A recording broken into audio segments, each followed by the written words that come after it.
예. 그런데 우리 증시뿐만 아니라 나스닥도 보면 기술주 중심의 강세가 이어지고 있는데 그 기술주들을 모아놓은 필라델피아 반도체 지수 있지 않습니까? 이게 올해 62%나 상승했더라고요. 전 세계적인 기술주 강세가 이어지고 있는데 그 배경은 뭐라고 보십니까? 그러니까 저희 예전에 검색 엔진 생각해 보면 야후도 있었고 라이코스도 있었고 그리고 또 하나 구글이 있었는데 결국 그 세 기업들이 엄청나게 출혈 경쟁을 하다가 살아남은 구글은 지금 전 세계에서 가장 큰 시총을 가진 기업 중에 하나가 됐고요.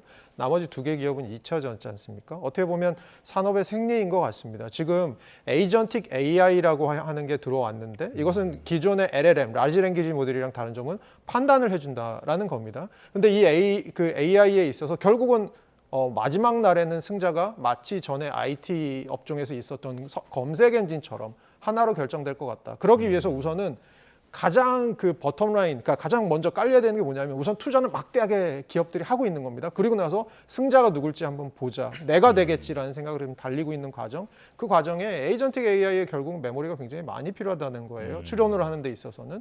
그런 것까지 생각을 해보면 우리나라까지 지금 훈풍이 오고 있는 삼성전자나 SK하이닉스 모든 걸 다 미국 시장과 같이 묶어서 이해할 수 있을 것 같습니다. 예. 그 검색 엔진 말씀하시니까 과거 닷컴 버블 생각이 좀 나는데 그 당시에도 그 장밋빛 전망 속에서 어마어마한 여러 가지 뭐 통신 장비라든지 수주가 이어졌지만 결국에는 이제 버블이 꺼지면서 그 오더 컷이라고 하죠. 수주가 이제 취소되고 하면서 이제 주가가 이제 무너졌던 경험이 있는데 지금의 상황을 여기에 비유하는 분들도 있거든요. 이제 경고의 목소리입니다. 어떻게 보십니까? 예, 이게 어느 순간 계속해서 랠리가 평생 갈 수는 없겠죠. 어느 순간이 되면 승자가 슬슬 결정이 될 수도 있고 그러다 보면 나머지 기업들의 투자들은 다 뭐라고 이제 불릴 거냐면 과잉 투자였네. 사후적으로 보면. 그러면 이제 그 기업들이 이용하던 데이터 센터들 놀기 시작할 거고요. 데이터 센터들이 놀기 시작하면 그 데이터 센터에 들어가는 칩들은 더 이상 필요 없게 될 겁니다. 그렇게 되면 또 한 번의 사이클이 꺾이는 게 올 건데 문제는 저희가 언제 그 사이클이 꺾이는 게 올지 아직은 알 수 없다라는 게 가장 큰 문제일 것 같습니다. 문제이기도 하지만 또 다른 측면에서는 기회일 수도 있는 거죠. 예. 방금 전에 말씀해 주신 부분과 일맥상통하는 거라고 생각합니다. 예. 그 사이클이 꺾인다라고 하는 시점이 언제가 될지는 모르지만 그래도 시장의 분위기는 당장 오지는 않을 것 같다라는 것 같습니다. 조금 더 파티를 즐겨도 된다라는 인식이 강한 것 같은데 이제 만피 전망까지 나오고 있잖아요. 어떻게 보실까요?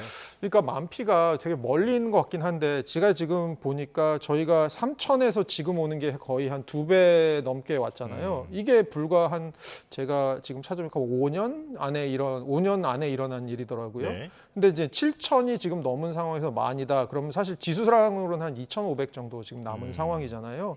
그렇게 보면 저희가 지금 올라온 거 생각해 보면 그리고 코로나 이전이랑 코로나 이후에 지금 주가가 그 주가 순이익 비율 같은 거 한참 낮았을 때 생각해 보면 지금이 오히려 그때랑 비슷하다라는 거예요. 하지만 지금 기업들의 이익은 훨씬 많이 나고 있는 상황이라는 겁니다. 그렇게 보면 문제는 너무 반도체 쏠림이 심한 상황에서 주가가 올라가는 것이 아니냐라는 이슈는 있겠지만 그리고 그 반도체 기업들이 워낙 우리나라 시총에서 차지하는 비중이 크기 때문에 발생하는 문제는 있겠지만 지수 자체는 사실 최근에 증권사에서 얘기하는 8,600 이상도 열어둘 수 있는 건 충분히 저는 가능할 것 같습니다. 예.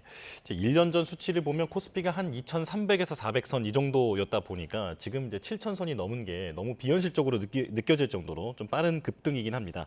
자, 이러다 보니까 이제 나만 소외됐다라고 하는 그 포모 심리 이게 요즘에 많이 작동을 하고 있는 것 같은데요. 조금 전에는 또 B2에 대해서 경고하는 그 앵커 리포트를 보여드리기도 했었는데 투자자들이 좀 신경 써야 할 부분들이 많이 늘어난 것 같아요. 맞습니다. 그 아까 닷컴 버블 말씀 주신 게 저는 굉장히 좋았는데 사실 닷컴 버블 때 1995년부터 2000년까지 닷컴 버블이 꺼지기 바로 전까지 미국 주식 굉장히 많이 올랐습니다.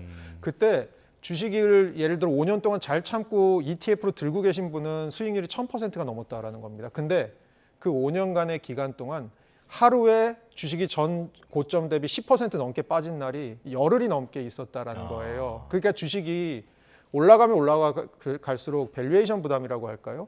사람들이 점점 불안해지는 거예요. 그래서 그냥 쭉 올라가는 것이 아니고 올라가다가 빠졌다가 올라갔다가 빠졌다 올라갔다 빠졌다 하는 겁니다. 그렇게 봤을 때는 포모 가지신 분들이 예를 들어서 아직 우리나라 반도체 주식이 조금 더 갈 부분이 남았다라고 생각하면 지금 들어가실 수도 있죠. 근데 다만 감수하셔야 될 거는 구간 자체가 굉장히 높은 구간에서 지금 들어가신다는 겁니다. 그러면 예. 앞으로 롤러코스터 장세가 가끔씩 벌어지면서 올라갈 거라는 거예요. 이거를 감내하실 그런 분위기까지도 좀 염두에 두셔야 되지 않을까 싶습니다. 예.